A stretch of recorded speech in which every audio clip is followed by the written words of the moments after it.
one of my very favorite members of Congress, Wisconsin Representative and House Budget Committee Chairman Paul Ryan, has been giving congressional freshmen a crash course on our nation's debt and what needs to be done to cut it down. He's joining me now from Wisconsin. Congressman, it's always a joy to talk to you. You're one of the folks up there that seem to get it, and it's good to have you here. I want to ask you, what does this debt mean to America's future?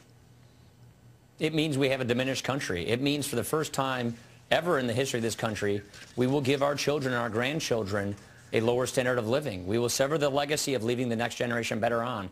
By the way, greetings from Janesville, Wisconsin.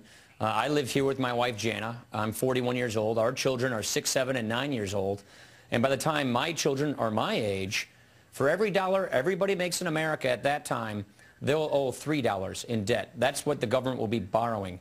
So we know, whether it's the Congressional Budget Office or any other fiscal authority, that without a shred of doubt, we're giving our kids a diminished country. And all of this deficit and debt today actually slows down our economy today.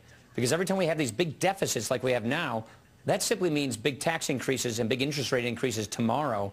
So it's actually hurting us from our ability to create jobs and have prosperity. So it's not just damaging the future for our children, it damages the economy today. You've been training 87 of the new freshmen, helping them to understand this debt.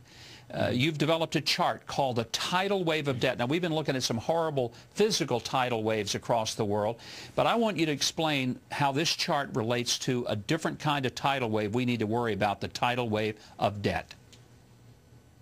Well, what this chart shows you is, number one, we've had debt in America before. In fact, in World War II, our debt eclipsed the entire size of our economy. And we could do that at that time because it was temporary.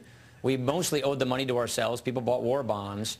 But what we have in front of us today is this unsustainable trajectory of debt in the future that never, ever goes down, and it actually literally crashes our economy. You know, you mentioned the Congressional Budget Office earlier. They have a computer model that tries to simulate the economy going forward. Their model shows us that in 2037, the economy completely crashes, that the Congressional Budget Office computer can't conceive of any way in which the economy continues after that point. So the question is will we have leadership in Washington to fix this and stop this from happening? The reason we have all of this debt is because too many politicians have been making empty promises to Americans about all of this borrowing and spending, and this is going to catch up with us. So the question is will we get honest leadership and fact-based budgeting, stop the accounting gimmicks and all the fiscal sleights of hands, and actually address this issue, fix this crisis before it really gets out of our control. Congressman Paul Ryan is going to stay with me when we come back. We're going to talk about entitlements. How do you rein them in and keep them under control? You'll find out when we come back. Stay with us. Congressman, when we were talking before, we got into just the fact that this huge tidal wave of debt. One of the things that you have said is that a lot of this debt is created by 3 big government programs: Social Security, Medicare, right. Medicaid. I want you to once again show that chart that just puts this in perspective for us and explain to us why these 3 programs are really driving a lot of the debt.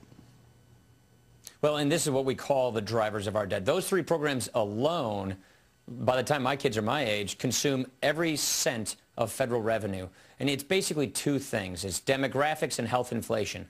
Medicare and Medicaid are the biggest drivers of our debt. They're the programs that have the biggest unfunded liabilities. Social Security comes in third. And it's basically 2 things. We're going from 40 million retirees in America to 77 million retirees in America. And these are pay-as-you-go programs. Current workers pay current taxes for current beneficiaries. And so when you have a 100% increase virtually in beneficiaries, but only a 17% increase in workers paying into those programs, that's part of the problem. And then when you grow health expenses, meaning healthcare inflation grows at 6 to 7% a year, 2 to 3 times the rate of economic growth or inflation, this is why we have this massive problem. The General Accountability Office tells us we have about an $88.6 trillion of unfunded liabilities. That means we are $88.6 trillion short of being able to fulfill government's promises that are being made to everybody in America today. My mother's generation, my generation, and my children's generation. And the point is, we go about $10 trillion deeper in the hole every year. We don't do anything to fix this problem. And so that's what we think is unconscionable. We want to fix these programs. We want to make them solvent and sustainable. And we want to lift this crushing burden of debt off of our children and grandchildren. And the great thing is if we do this now, we'll help grow the economy today. That is why we're going to add leadership. We're going to present a budget in April to address these challenges, unlike the president, who not only did not address these challenges, he gave us a budget a few weeks ago that makes it much, much worse. $1.6 trillion in new taxes on job creators, $13 trillion in more debt. Let's talk about those solutions. I don't think there's any Republican, certainly not me, that wants to cut grandma off Social Security or that wants to make it impossible for elderly people to get their medicine. So reassure Americans that the way to fix this is not to hurt people who are the most vulnerable in our culture, because that is the rub, and the Republicans are being accused of wanting to do that. So tell me, what is the fix? How do we rein these programs in and not hurt anybody?